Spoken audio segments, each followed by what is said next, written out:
السلام علیکم ورحمۃ اللہ وبرکاتہ۔ رب اشرح لی صدری ویسر لی امری واحلل عقدۃ من لسانی یفقہوا قولی رب زدنی علما۔ اللہم فقہنا فی الدین، اللہم توفیقی الا باللہ، اللہم انی اسألک علما نافعا رزقا طیبا عملا متقبلا، آمین الہی آمین۔ اللہم صلی علی محمد وعلی آل محمد کما صلیت علی ابراہیم وعلی آل ابراہیم انک حمید مجید۔ اللہم بارک علی محمد وعلی آل محمد کما بارکت علی ابراہیم وعلی آل ابراہیم انک حمید مجید۔ آج ہم نیو سورت اسٹارٹ کر رہے ہیں، الاعراف۔ اعراف عرف سے نکلا ہے کوئی بھی چیز زمین سے اٹھی ہوئی ہو، تو اعراف ایک قیامت کے دن ایک جگہ ہوگی جو جہنمیوں اور جنتیوں کے بیچ میں ہوگی، جو اوپر اٹھی ہوئی ہوگی۔ ایک طرف جہنمی ہوں گے، ایک طرف جنتی ہوں گے، اور اعراف میں وہ لوگ بیٹھے ہوں گے جن کو ویٹنگ لسٹ میں بٹھایا جائے گا کہ ابھی آپ کا فیصلہ نہیں ہوا ہے کہ آپ جنت میں جائیں گے یا جہنم میں۔ تو اعراف والے جہنمیوں کو دیکھ کر اللہ سے دعا مانگیں گے، اے اللہ ہمیں جہنم کے عذاب سے بچا۔ پھر جنتیوں کو دیکھیں گے تو دعا مانگیں کہ اے اللہ ہمیں جنت الفردوس میں اعلیٰ مقام عطا فرما۔ اعراف سورت انعام سے پہلے نازل ہوئی تھی۔ یہ مکی صورتوں کی طویل ترین صورتوں میں سے ہے۔ اہل عرب کے ہاں کوئی چیز زمین سے اٹھی ہوئی ہوتی یا بلند ہوتی تو اس کو اعراف کہتے۔ اس میں توحید، آخرت کے واقعات اور جو پہلے ہم جس قسم کے پڑھ کے آئے ہیں کچھ احکام ہیں، تو اس کو اچھی طرح سیکھنا اور سمجھنا ہے۔ پہلے تجوید اسٹارٹ کر رہے ہیں، اور اس میں ایک آیت یہ آئے گی کہ ہمارے وزن کو، ہمارے اعمال کو وزن کیا جائے گا۔ تو آپ صلی اللہ علیہ وآلہ وسلم نے فرمایا، میری امت کا مفلس یعنی بالکل غریب مفلس وہ ہوگا جس کے پاس حج عمرے کی نیکیاں بہت ہوں گی، لیکن بد اخلاقی کی وجہ سے سارے اعمال ضائع ہو جائیں گے۔ حسن اخلاق سب سے زیادہ بھاری ہوگا۔ بارک اللہ فی۔ آج پہلے تجوید اسٹارٹ کر رہے ہیں۔ اعوذ باللہ من الشیطان الرجیم، بسم اللہ الرحمن الرحیم۔ الف لام میم صاد، حروف مقطعات ہیں۔ کتاب انزل الیک فلا یکن فی صدرک حرج منہ لتنذر بہ وذکریٰ للمؤمنین۔ اتبعوا ما انزل الیکم من ربکم ولا تتبعوا من دونہ اولیاء قلیلا ما تذکرون۔ وَكَم مِّن قَرْيَةٍ أَهْلَكْنَاهَا فَجَاءَهَا بَأْسُنَا بَيَاتًا أَوْ هُمْ قَائِلُونَ۔ فَمَا كَانَ دَعْوَاهُمْ إذ جاءهم بأسنا إلا أن قالوا إنا كنا ظالمين فلنسألن الذين أرسل إليهم ولنسألن المرسلين فلنقصن عليهم بعلم وما كنا غائبين والوزن يومئذ الحق فمن ثقلت موازينه فأولئك هم المفلحون۔ بارک اللہ فی۔ ہم یہاں آیت نمبر 8 پہ اسٹاپ کر رہے ہیں۔ سورۃ الاعراف بالکل نیو سورت ہم اسٹارٹ کر رہے ہیں۔ اس میں ہمیں بہت اچھی اچھی باتیں سمجھ میں آئیں گی۔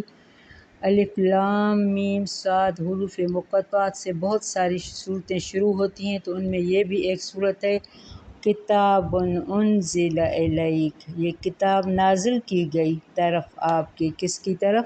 آپ صلی اللہ علیہ وآلہ وسلم کی۔ فلا یکن فی صدرک، بس نہ ہو آپ کے سینے میں حرج، کوئی تنگی، اس میں، منہ، اس میں سے، لتنذر بہ وذکری للمؤمنین،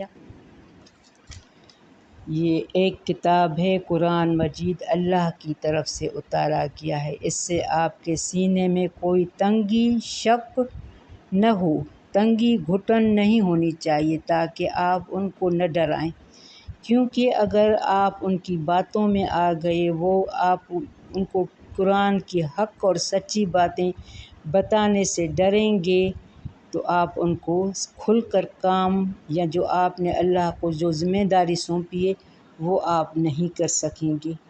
تو اللہ نے آپ کو یہ پہلے ہی کہا ہے کہ فی صدرک حرج، آپ کے سینے میں کوئی تنگی نہ ہو، کیونکہ ہم جب ایسے لوگوں میں قرآن کی تبلیغ کرتے ہیں جہاں اس کی اگینسٹ کے لوگ موجود ہو تو ہم ڈرتے ہیں۔ بہت سے لوگ بدعت میں ایسے گھرے ہیں، جب ہم ان کو کوئی حق کی سچ بات بتاتے ہیں تو وہ ہمارے جیسے دشمن ہو جاتے ہیں۔ تو ایسے لوگوں کے درمیان حق اور سچ بات پہنچانا بہت واقعی مشکل ہوتا ہے۔ تو اللہ نے کہا ہے آپ اپنا کام کرتے رہیں۔ یہاں آپ صلی اللہ علیہ وآلہ وسلم کو تسلی دی جا رہی ہے، جب آپ کسی مجلس میں قرآن سنائیں اور وہ نہ سننا چاہیں تو آپ کے دل میں گھٹن نہ ہو۔ اس مجلس میں ایسے لوگ بھی ہوں گے جو نصیحت قبول کریں گے، اس لیے آپ ان کی طرف دھیان دیں جو نصیحت سنتے ہیں، نہ کہ ان کی طرف جو آپ کر ہنستے ہیں یا دشمنی کرتے ہیں۔ اتبعوا ما انزل، پیروی کرو اس کی جو نازل کیا گیا، کیا؟ قرآن اور سنت۔ اتبعوا ما انزل الیکم من ربکم، پیروی کرو اس کی جو نازل کیا گیا طرف تمہارے رب کی طرف سے، ولا تتبعوا، اور نہ تم پیروی کرو، من دونہ، اس کے سوا، اولیاء، دوسرے پرستوشوں کی، دوسرے بزرگوں کی۔ بس تم، آپ صلی اللہ علیہ وآلہ وسلم کو کہا جا رہا ہے کہ آپ اپنی امت کو کہیں کہ جو قرآن اور سنت کے ساتھ میں بھیجا گیا ہوں، بس تم اس کی پیروی کرو۔ یہ آپ صلی اللہ علیہ وآلہ وسلم کو بھی خطاب ہے، بعد میں ہم سب کو۔ قلیلا ما تذکرون، کتنا کم تم نصیحت پکڑتے ہو۔ وَكَم مِّن قَرْيَةٍ أَهْلَكْنَاهَا، اور کتنی ہی بستیاں ہلاک کر دیا ہم نے انہیں، فَجَاءَهَا، بس آیا ان کے پاس، بَأْسُنَا بَیَاتًا، عذاب ہمارا رات کے وقت، أَوْ هُمْ قَائِلُونَ، یا وہ قیلولہ کر رہے تھے، یہ بات ہم پہلے بھی پڑھ چکے ہیں کہ عذاب ہمیشہ اس وقت آتا ہے جب لوگ گہری نیند یا غفلت میں بالکل مزے سے سوئے ہوں، لیکن جو مومن ہوتا ہے وہ کبھی نہ گہری نیند سوتا ہے نہ وہ ایسے ہی بالکل عیاشی سے سوتا ہے۔ تو یہاں کیا آیا ہے؟ کیلولا مانا دوپہر کا آرام، یہ بھی ہمیں ضرور کرنا ہے، لیکن کیلولا کے طور پر، نہ کہ گہری نیند اور لمبی نیند۔ تو فما کان دعواہم اذ جاءہم، تو نہ تھی پکار ان کی جب آیا ان کے پاس باسنا عذاب ہمارا، الا ان قالوا، مگر یہ کہ انہوں نے کہا، انا کنا ظالمین، انہوں نے کہا بے شک ہم ہی ظالم ہیں۔ جب ان کے پاس عذاب آیا تو انہوں نے کہا بے شک ہم ہی ظالم تھے، کیونکہ اللہ ان سے پوچھے گا کیا تمہارے پاس رسول، آگے آیت آ رہی ہے، فَلَنَسْأَلَنَّ الَّذِينَ، البتہ ہم ضرور سوال کریں گے، الَّذِي، ان لوگوں سے، اُرسِلَ إِلَيْهِمْ، بھیجے گئے رسول طرف جن کی، وَلَنَسْأَلَنَّ الْمُرْسَلِينَ، البتہ ہم ضرور سوال کریں گے رسولوں سے، یعنی رسولوں سے بھی پوچھا جائے گا اور لوگ امت سے بھی پوچھا جائے گا، کیا تمہارے پاس رسول آئے تھے جو تمہیں ڈرائے اور خوشخبری سب سنائے؟ 3 وقت ہوں گے سوال جواب کرنے کے، جب قبر میں اٹھے گا، پل صراط کے وقت، حساب کتاب قیامت کے دن، تو ان رسولوں سے بھی پوچھا جائے گا اور امت سے بھی۔